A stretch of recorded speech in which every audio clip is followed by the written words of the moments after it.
We are here to demonstrate and do a ribbon cutting ceremony on our search and rescue house.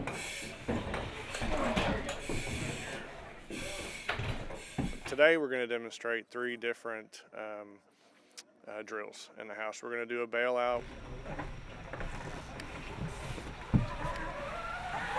We're going to do a firefighter through the floor.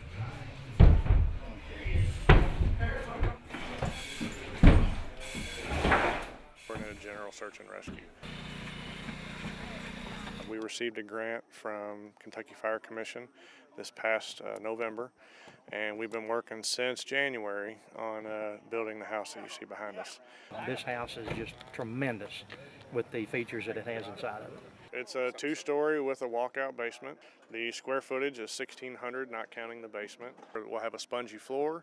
We're going to have areas where there will be heat pads behind the wall, so the firefighters can go through with a thermal imaging camera and locate hot spots behind a wall.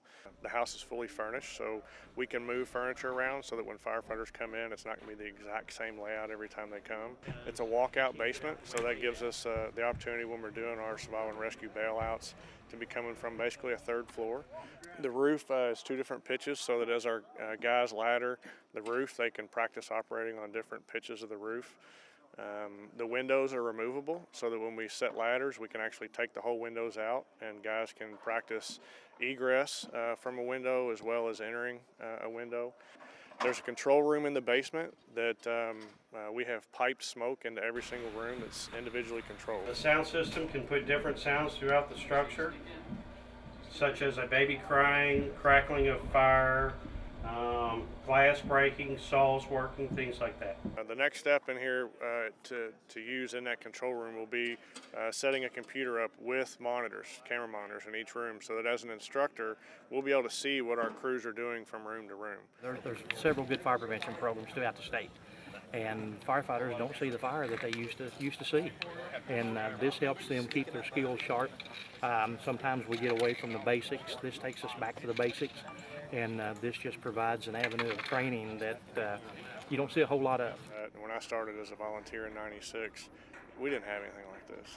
If we got an acquired structure, we were living it up. You know, it just didn't happen very often. And there was a lot of paperwork and stuff that had to go through to get those structures. So to have a facility like this that's available all the time for our departments to use is huge. We have, burn buildings across the state, and they'll have some of the features, but as far as a house like this is probably the first that we're aware of.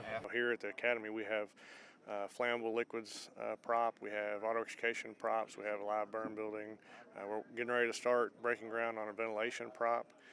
We have the search and rescue. We have an administrative building down at the bottom of the hill with multiple classrooms. There's a trench prop. We have confined space prop, and we have a lot of things in this facility that a lot of places may or may not have, but we consider that to be a pretty state-of-the-art facility here. Louisville is one of the hubs of Kentucky, as we all know, and the number of fire departments and the firefighters that are here in this area and the number of the citizens here, these citizens here can rest assured that these guys are trained. And this is not a stagnated training center. I mean, as you can see, the equipment that's out here, Lexington Fire Department guys are here doing their combat challenge training, and this place gets used. I've been out, spent a lot of hours out here in the last 6 months, but it's been well worth it to see it come to today. It's so well worth it that I'm taking for a vacation starting tomorrow. So